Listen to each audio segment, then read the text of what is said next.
A good Erev Shabbos. How's everybody doing? It's great to be with you. It's been such an emotional few days. I shared yesterday that I attended a funeral just a couple hours before the show for a young mother of 5 kids, ages 7 months to 11 years. The widower, the husband is a friend of ours. I mean, he's, I see him every Shabbos in our minyan. It's just so terrible and amazing that this is all happening just as we're reading these incredibly relevant laws. But now it's Friday and we're getting ready for Shabbos and we rejoice in Shabbos. In fact, tonight also in our neighborhood, there's a Shalom Zachar, which is a celebration you have when there's a new baby. So in this same week, that whiplash effect, a terrible death, a new birth. What can we do? We learn, we move on. We light up the darkness. Now, when I say we move on, I say we move on into Shabbos and we rejoice. But I really want us all to think about those lessons that you've all been to funerals and every time you go to a funeral and you think, now I realize what's important, right? It's what they say about a person at their funeral, what you're remembered for. It's not the possessions, it's not the wonderful vacations that you took, etc. It's how you were there for others, right? How you were there for people that need you, the important stuff in life. And it's so clear what the important stuff is when we're in a shiva house, when we're at a funeral, and then we turn back to our affairs. So let's take those lessons to heart.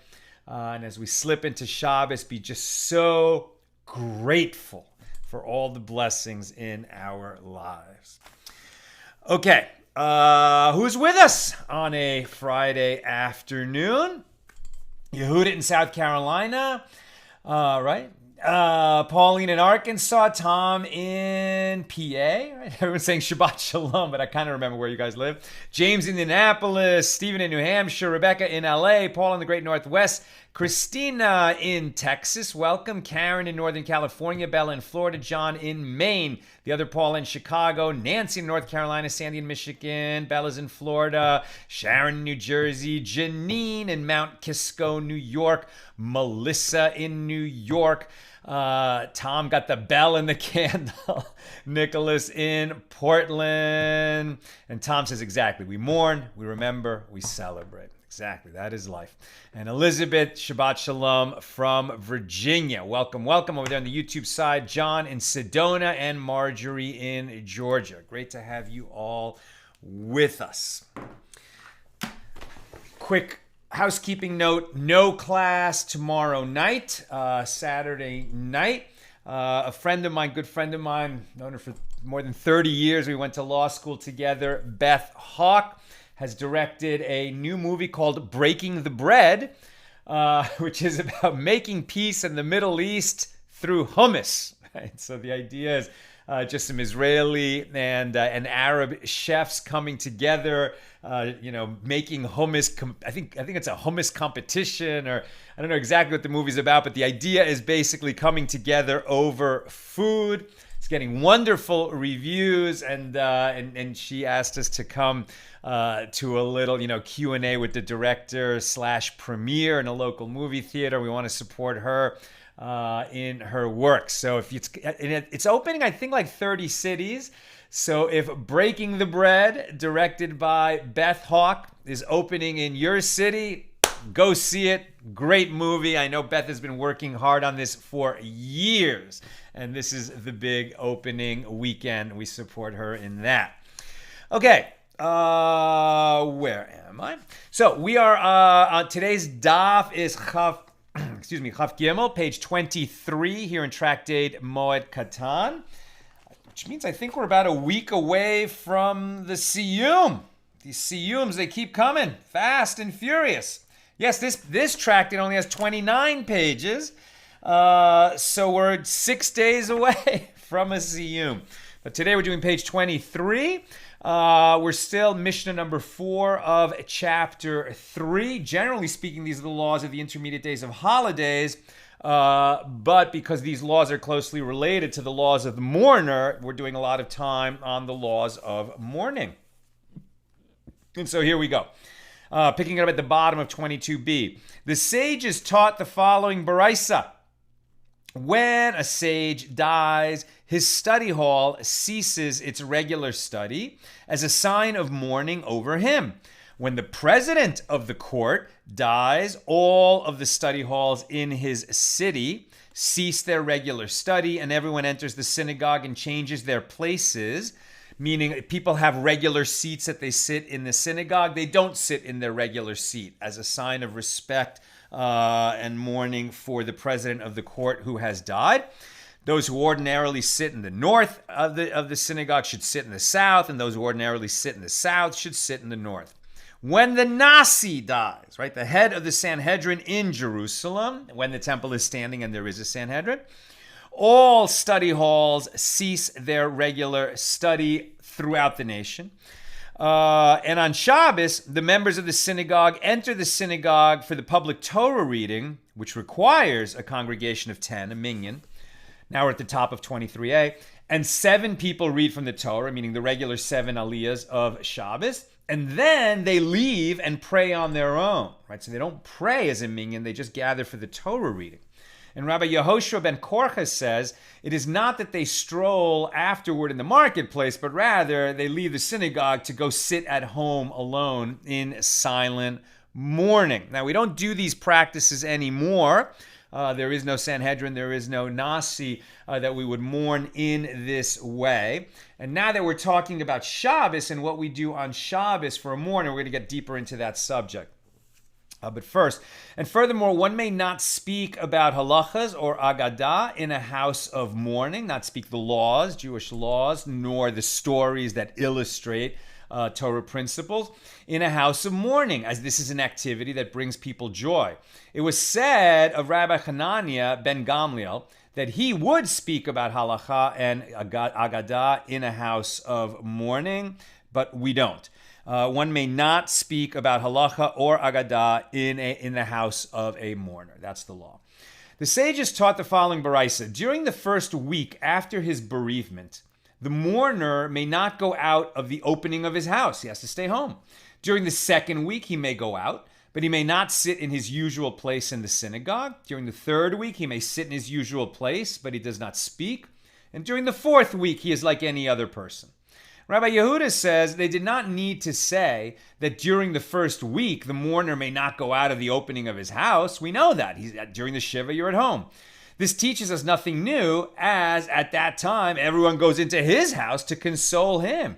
Rather, during the second week, he may not go out of the opening of his house. And during the third week, he may go out, but he may not sit in his usual place in the synagogue. During the fourth week, he may sit in his usual place, but he may not speak. And it's during the fifth week that he becomes like any other person. And that makes sense, because in the fifth week, you're past the shloshim, that 30-day mourning period. The sages taught another baraisa. During the entire 30-day mourning period, it is prohibited to marry. Right? So any mourner doesn't get married 30 days after he is bereaved. And, like you'd think, why would somebody want to get married, 30 days after losing a loved one? It seems like you might not want to. But on the other hand, if you've been planning a wedding for a year and a half, and then a close relative dies, and then you mourn, but it's somebody who lived a long and fruitful life. I mean, it's very different, right? When we go to a funeral, for somebody, God willing, lived to 120 years of age, we're sad when anyone leaves this world, but there's almost like a celebratory aspect at such a funeral, that person had such a rich and full life, probably impacted so many people, so many stories to tell. and no one has that awful feeling that, that they were taken from us so soon, so abruptly, so before their time. In the worst case like this, if a child dies or a young mother dies, leaving 5 children, it's just so different, right? So it's different when you're talking about, an older person versus a younger person. But when you're talking about somebody who loses their spouse at any age, I mean, they're unlikely to want to get married within 30 days of the death of a spouse, right? But then again, these things, these rules, they sound so cut and dry, but life isn't cut and dry. There's so many different situations.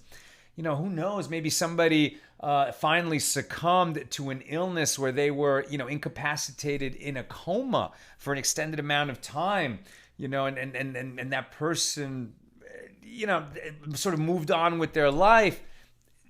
The point is, we don't judge others, right? These are laws that you follow yourself, and hold yourself to them.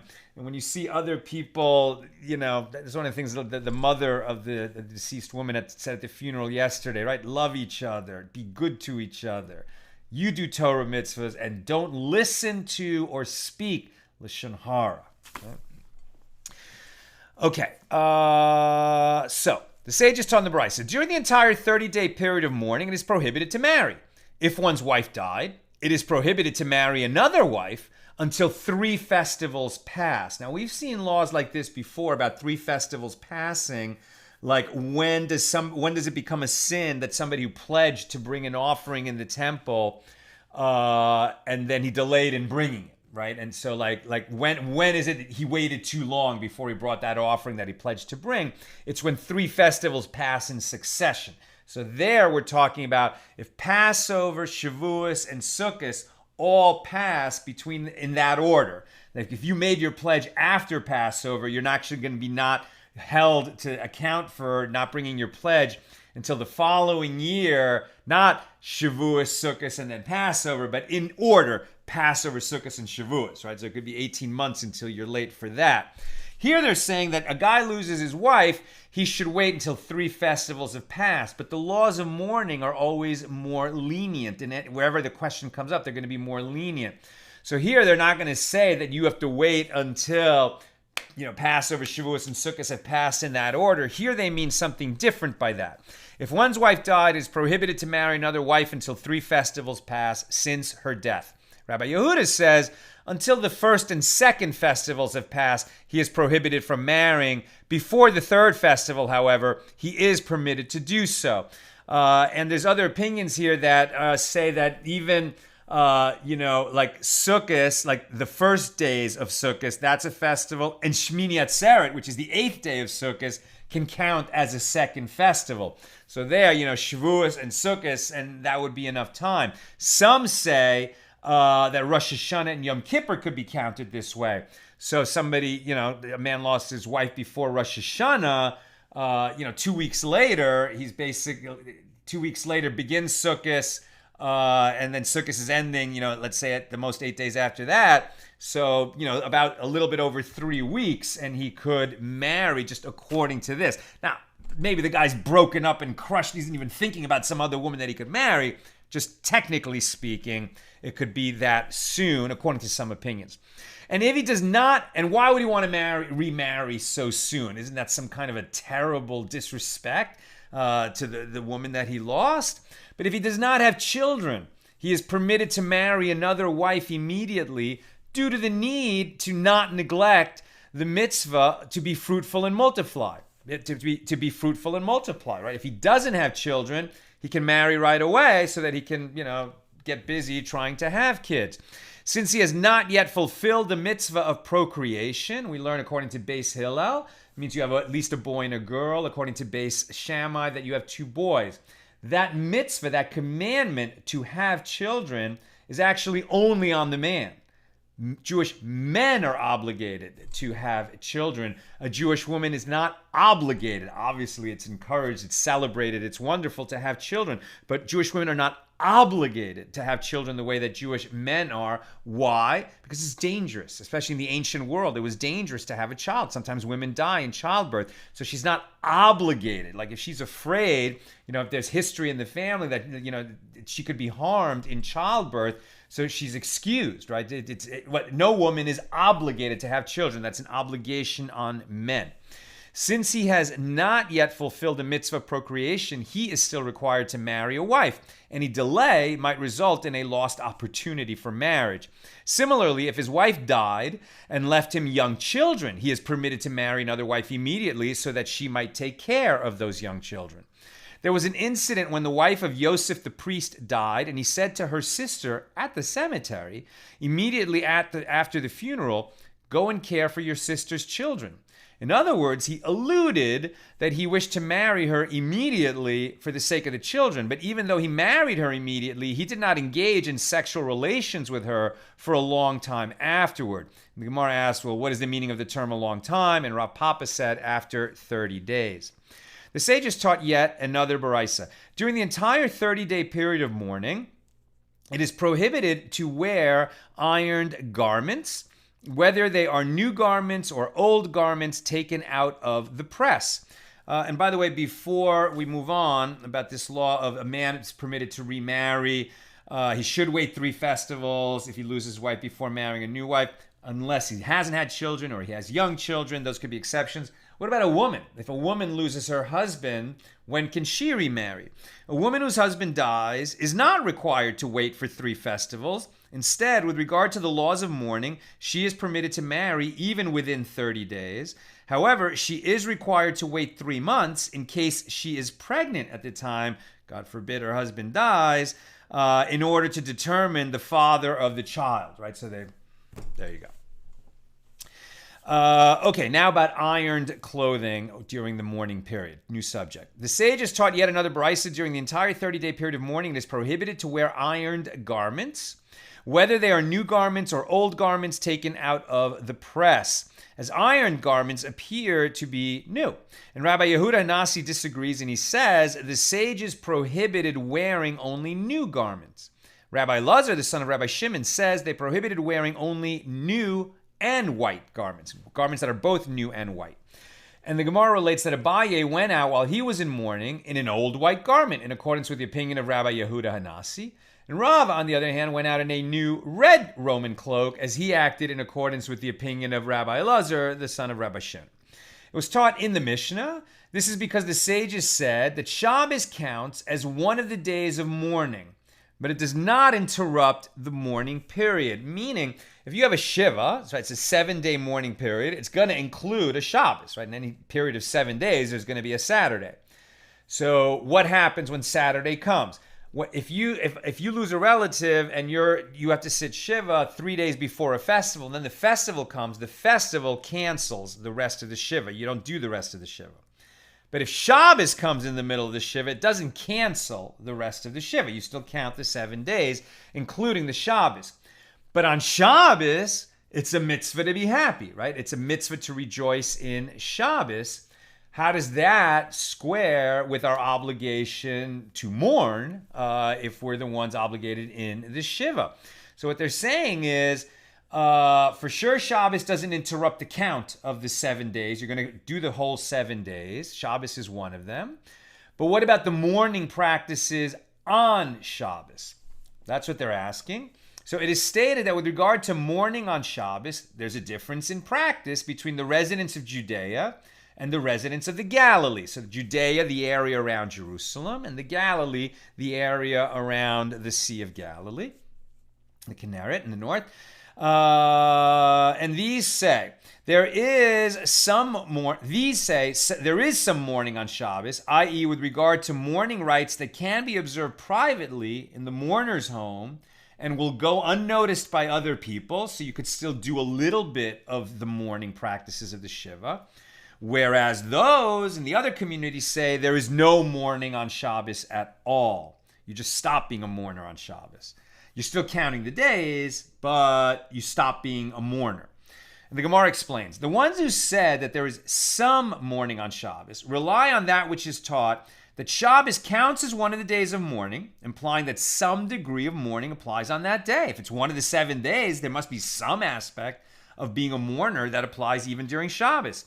The ones who said that there is no mourning on Shabbos at all based this on that which is taught that Shabbos does not interrupt the mourning period. And those people argue like this. If it should enter your mind to say that there is some aspect of being a mourner, some kind of mourning practices that you fulfill on Shabbos, well, then there's a difficulty. For now that it has been stated that there's some kind of mourning that you do on Shabbos, is it necessary to teach that this day does not interrupt the mourning period? Rather, the conclusion must be that if it needs to be said that Shabbos doesn't interrupt the count of days, it must be because you don't do any kind of mourning on Shabbos, and nevertheless, it doesn't interrupt the days. And the Gemara asks, but isn't it taught in the Mishna? We're on the B side now. It's a short daf today. But isn't it taught in the Mishna that Shabbos counts as one of the days of mourning, implying that it is just like the other days of mourning, and at least some mourning practices must be done on it? And the Gemara answers, well, since the Mishnah wished to teach in the latter clause that the days of a festival do not count toward the requisite days of mourning, it taught also in the first clause that Shabbos does count. By contrast to what festivals interrupt the count, Shabbos doesn't. Even though there are no mourning practices that are fulfilled on Shabbos. And the Gemara asks, well, according to the ones who said that there is some kind of mourning practices on Shabbos, isn't it taught in the Mishnah that it does not interrupt the mourning period, which would have been unnecessary to say if the mourning rites were practiced on it? So why do they think that there is some kind of mourning practices on Shabbos? And the Gemara answers, this was not necessary for itself to say that Shabbos doesn't interrupt the count, but due to the fact that since the Mishnah wished to teach in the latter clause that festivals interrupt mourning, it taught also in the first clause that Shabbos doesn't. But from the way that the Mishnah is worded, they are, these two different communities were able to interpret differently whether there's some kind of mourning practice on Shabbos or not. So the Gemara asks, well, let us say that this is parallel to a dispute between the Tanaim, they're sages of the Mishnah, with regard to whether or not some mourning rites are observed even on Shabbos. For it was taught in a Baraisa, one whose deceased relative is laid out before him. What does that mean? The corpse is still in the house, meaning someone died, but they haven't been buried yet. Right? In Judaism, we try to get the corpse buried within 24 hours. But even with that, expedited process to get the corpse into the cemetery, there's still some amount of time when the corpse is in the house. Right? It hasn't been removed yet. So during that period, the mourner is understood to be an acute mourner. That is the acute mourning period. The relative died but has not yet been buried. Now this has its own set of practices, and that's what we're learning now. So one who is deceased is laid out before him, eats in another room. You can't eat in the same room where there's a dead person. If he does not have another room, he eats in the house of a friend. He leaves the house. You normally don't leave a house when you're a mourner, but if there's a body there and it's a one-room house, then you can go eat somewhere else. If he does not have a friend's house to go to, he makes a partition 10 handbreadths high between him and the deceased so that it's as if he's in a different room, and then he can eat. If he does not have the material with which to make a partition, he averts his face from the dead and then he eats. I mean, we're not going to make this person starve, but you're really going to do everything that you can to not be in the same room with a corpse when you're eating. And in any case, when he eats, he does not recline, as reclining is characteristic of a festive meal. And he does not eat meat, and he does not drink wine, because those are festive foods. And he does not recite a blessing before eating that would exempt others from their obligation. In other words, he should say a blessing before he eats for the food that he's about to eat. But he doesn't say a blessing aloud that others would answer amen so they could eat. And he does not recite the formula to invite the participants in the meal to join together in the grace after meals, right? During Birkat Hamazon, if there's 3 men or more, there's the zimun where you make a special invitation, gentlemen, let us bless. So the acute mourner does not participate in that. and they do not recite a blessing over him, and nor do others invite him to join in the grace after meals, as he cannot be a member of the three required to recite the formula. Even though he can't do the call, let us say the grace after meals, he can't even be counted among the three. He is in a special category by himself. And he is exempt from the recitation of the Shema. He's not even obligated to say Shema morning and evening. He's not obligated to recite the Amidah, the morning, afternoon, and evening prayer. He's exempt from putting on tefillin, and he is exempt from all mitzvahs mentioned in the Torah, presumably except that, burying a dead body, right? He just hasn't been able to do that yet. He's going to make that happen when he can. But until that happens, he is exempt from all mitzvahs. But on Shabbos, if he's an acute mourner, right, relative died, hasn't been buried yet, and then Shabbos arrives before the corpse is buried, now the acute mourner enters a different category. On Shabbos, he does recline for the meal as per his custom, and he does eat meat, and he drinks wine, and he recites blessings to exempt others from their obligation, and he recites the formula to invite the participants in the meal to join together in the grace after meals. And others may recite blessings on his behalf and invite him to join in the grace after meals. And he is obligated in the recital of the Shema and the Amidah and tefillin, although you wouldn't have tefillin on Shabbos. And then all the mitzvahs mentioned in the Torah. And Rabban Gamliel says, since he is obligated to fulfill these mitzvahs associated with Shabbos, he is obligated to fulfill all mitzvahs on Shabbos. And Rabban Gamliel's statement is vague. What does he mean? Since he's obligated to recite these mitzvahs of Shabbos, he's obligated in all mitzvahs of Shabbos. What does he mean by that? And so this clarifies it. Rabbi Yochanan said, the practical difference between them, the opinion of the anonymous first Tana of the Baraisa that we just read. Is that a Baraisa or a Mishna? It's a Baraisa, right? So the anonymous first Tana of the Baraisa, the difference between that and Rabbi Yochanan's opinion is with regard to sexual relations. According to Rabban Gamliel, the acute mourner is obligated in the mitzvah to engage in marital intercourse with his wife on Shabbos, just as he is obligated in all the other mitzvahs, right? Husbands and wives, obligated to have relations on Shabbos, right? If physically possible. The acute mourner, you might say, well, lost a close relative, that the corpse hasn't been buried yet. There's so many things he can't do. Shabbos comes, okay, now he can do them. He should say Shema, he can eat meat, drink wine, etc. But is he really going to have marital relations? Is he obligated in marital relations? Yes, he is, according to Rabbi Yochanan. And the Gemara asks, what is it not with regard to this issue?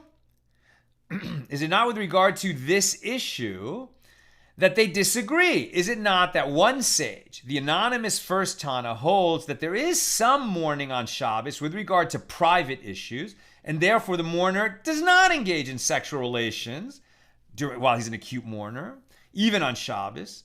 And the other sage, Rabban Gamliel, holds that there is no mourning on Shabbos at all, and even marital relations he engages in.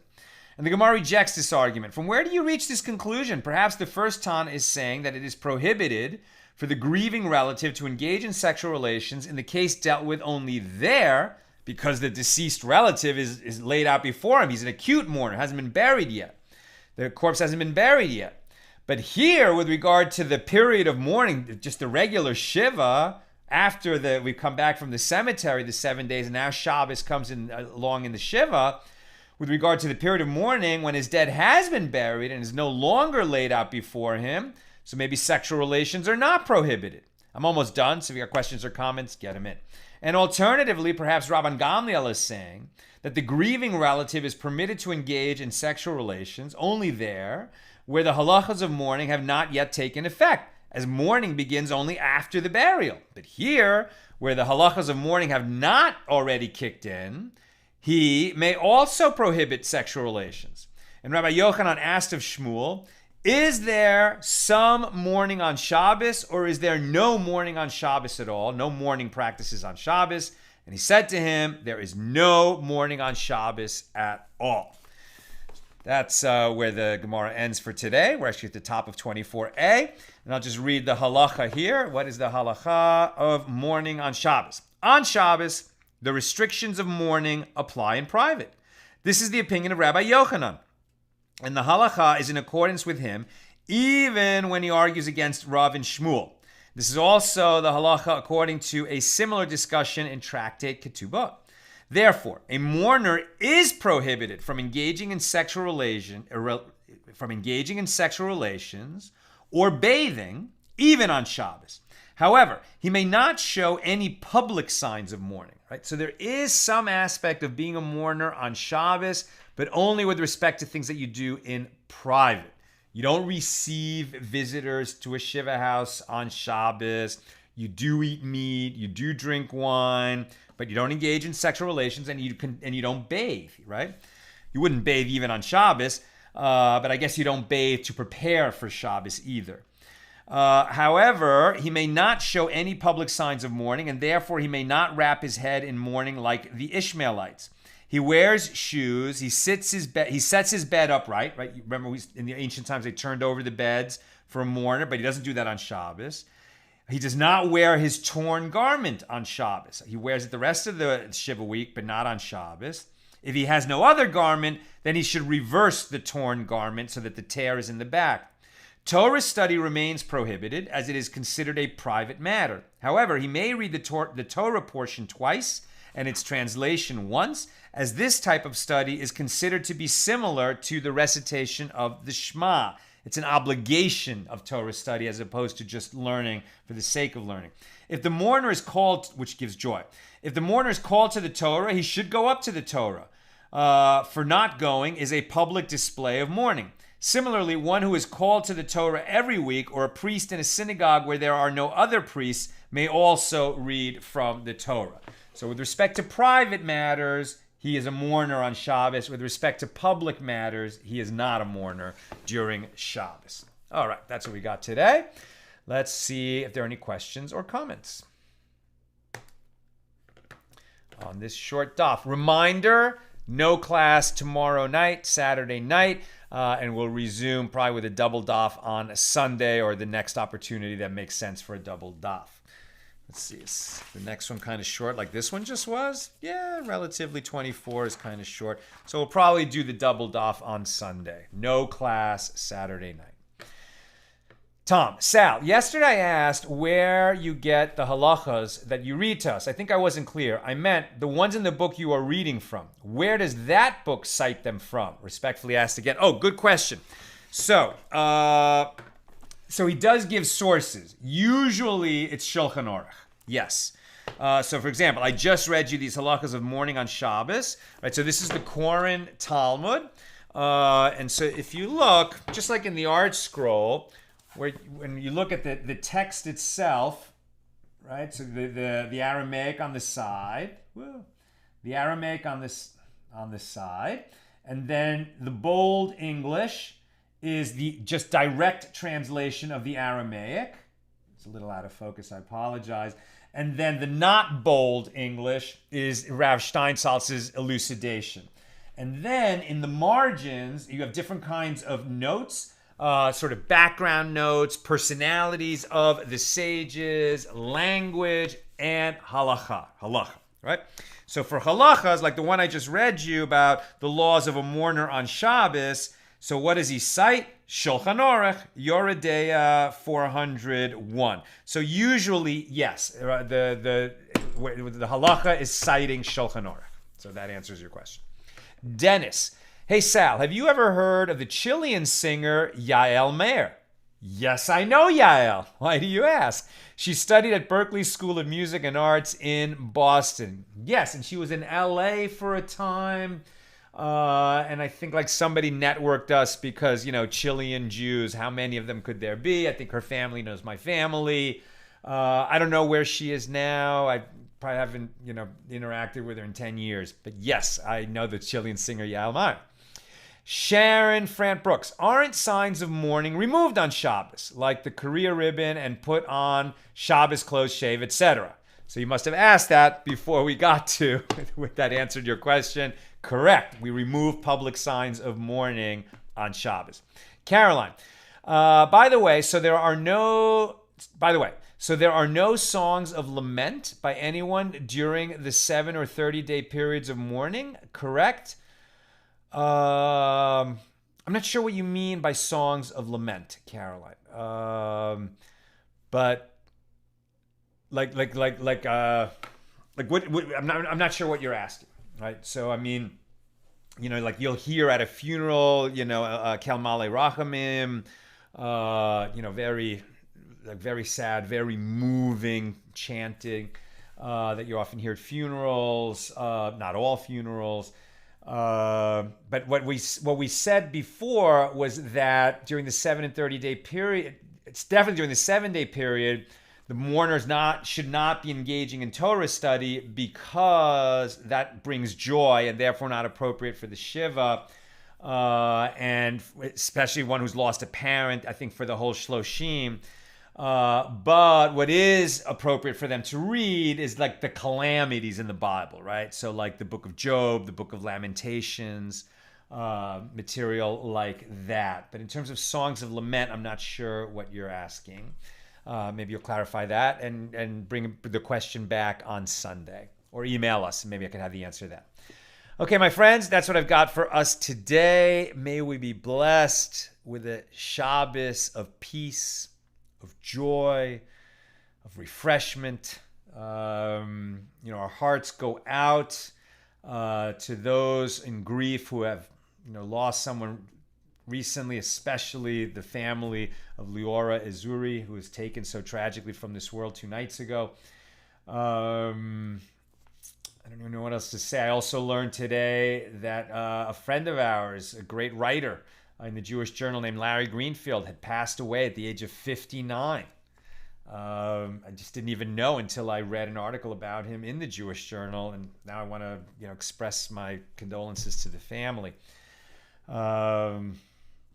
What can I say? And at the same time, we're welcoming a new baby in the neighborhood. So, good Shabbos.